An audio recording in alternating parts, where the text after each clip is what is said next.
And I used to hear Laurie singing around 100 Huntley Street. She had a song in her heart. Hey, that was a great song, Laurie, and we're glad to have you on the show today. Thank you, Ryan. It's great to be here. Can I ask how tall you are?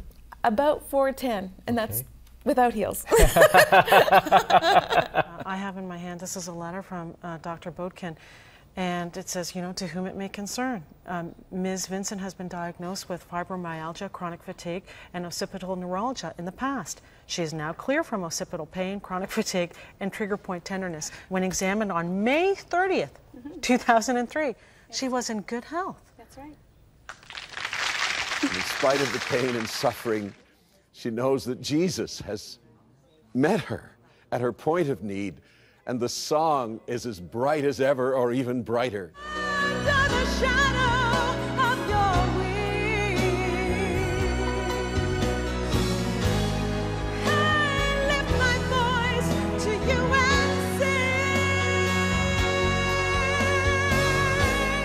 Here in your presence, I will stay, just to know you are with me under the shadow of your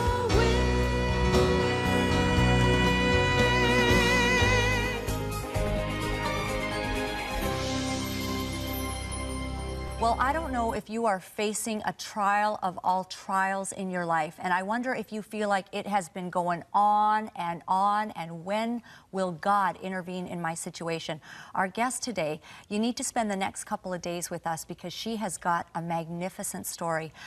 Laurie Marks Vincent, thank you for joining us.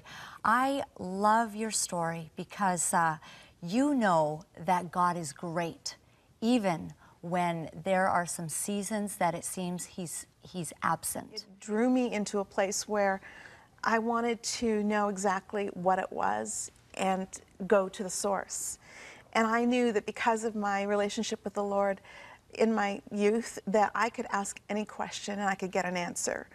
And sometimes it would take a while, but I would get an answer.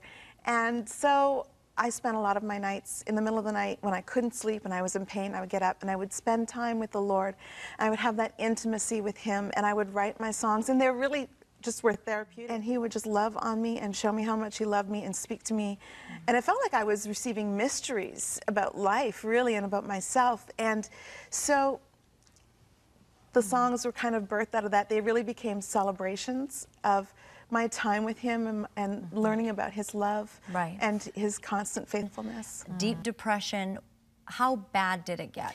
I was at the point where I didn't know if I was coming or going, really. I mean, I would wash dishes and cry.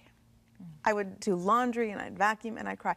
Always crying and not really knowing why I was crying. And so this was a real big frustration for me. And so one day I said, I gotta get to the bottom of this. I gotta know what's going on.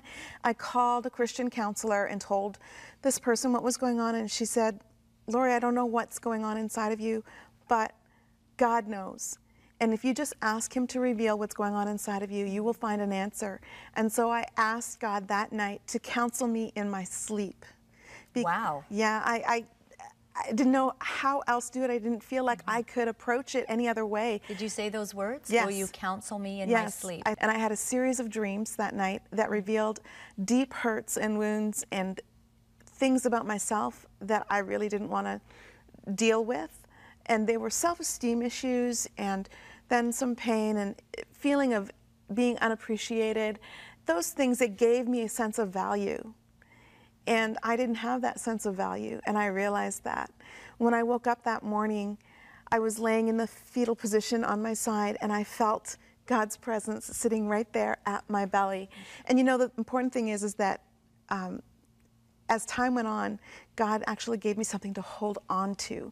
As time went on, even though I was depressed, God gave me more. He gave me more to hold on to. And I was listening to a preacher on TV, and he spoke the words from Psalm 103:5. And Psalm 103:5 says that he satisfies our mouths with good things, and he renews us with the youth of an eagle. I needed that. I grabbed a hold of it. It was like the me inside jumped out and said, run for that. Right. And I felt it, and I, at that moment, made a decision. not to just dwell in my circumstances, but to go above them and to trust God, and like an eagle, soar above. So the symptoms and everything, did it leave at that point? No, it took actually meeting another pastor who was involved in healing ministry. Yes. And I had called my husband. I was away from home and I was crying and I was in pain. And literally, it was in the bathroom and she knocked on the door and said, "Can I help you? Are you okay?" And they counseled me and they prayed with me. And I never thought anything of it except that I was just thanking God for the opportunity to go and minister there and then to be ministered to. And I came home, and 2 weeks later, and that's what fibromyalgia does. You go up and you go down, and you don't know next day what you're going to feel like, and you're so desperate some days, so low in the valley, and then the next day you could be just fine.